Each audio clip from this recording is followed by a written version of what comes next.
ప్రపంచం మరోసారి భారీ ఆర్థిక సంక్షోభంలో కూరుకుపోనుందా? ఈ సంక్షోభం ఎంత పెద్దదిగా ఉండబోతోంది? దీని ప్రభావం ఎవరిపై ఎక్కువగా ఉండనుంది? ఇలాంటి అనేక ప్రశ్నలు సామాన్యుల మదిలో మెదులుతున్నాయి.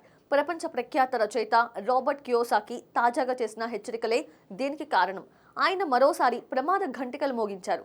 2025లో ప్రపంచ ఆర్థిక సంక్షోభం రాబోతోందని ఆయన భావిస్తున్నారు.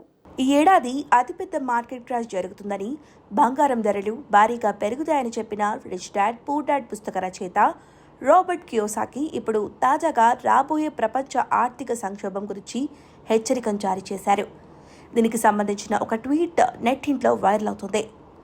ఈ పోస్ట్లో ఆయన గత ఆర్థిక సంక్షోభాల గురించి మాట్లాడుతూ 1998లో వాల్ స్ట్రీట్ ఫెడరల్ రిజర్వ్తో కలిసి long term capital management LTCM అనే హెడ్జ్ ఫండ్ను కాపాడిందని గుర్తు చేశారు. 2008లో ప్రపంచంలోనే అనేక సెంట్రల్ బ్యాంకులు వాల్ స్ట్రీట్ను రక్షించడానికి ఏకమయ్యాయి. అయితే 2025లో సెంట్రల్ బ్యాంకులను ఎవరు రక్షిస్తారని తన స్నేహితుడు జిమ్ రికార్డ్స్ ప్రశ్నిస్తున్నారని కియోసాకి ఆందోళన వ్యక్తం చేశారు.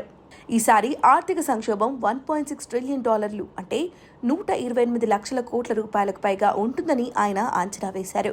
ప్రతి రాబోయే సంక్షోభం దాని మునుపటి సంక్షోభం కంటే ప్రమాదకరంగా మారుతుందని కియోసాకి అభిప్రాయపడ్డారు. దీనికి కారణం అంతర్లీన సమస్యలను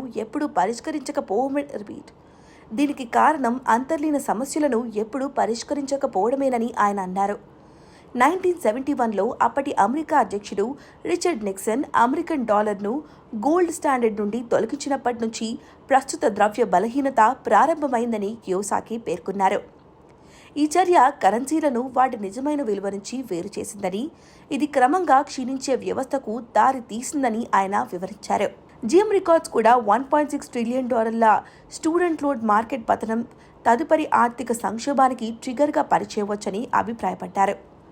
సాంప్రదాయపు పొదుపులో భద్రత అనే భ్రమ గురించి కియోసాకి చాలా సంవత్సరాలుగా హెచ్చరిస్తూ వస్తున్నారు.